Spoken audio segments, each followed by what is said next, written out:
In this video, I'm going to show you how to use the Bevel tool in Blender. First, what is bevel? Beveling is a process of rounding or smoothing out the sharp edges or corners of your 3D object to make it look more realistic.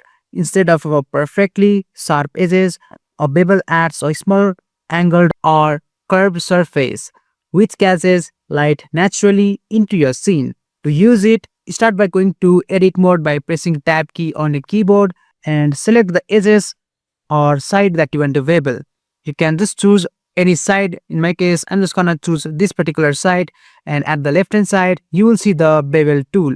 You can also press Ctrl and B key on your keyboard. Now just drag the handles like so to start the beveling, and you can even scroll your mouse up to smooth out the edges. And I'll also show you how to bevel edges. Just select the edges that you want to bevel like so.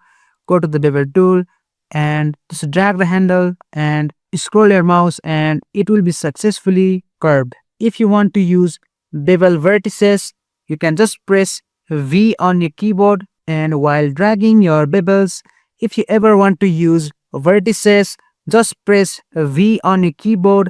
After selecting them, you can round corners instead of edge. Experiment with the settings until you get the look that you want. And that's it. A simple way to make your object look more polished and realistic. Thanks for watching, and I'll see you in the next one.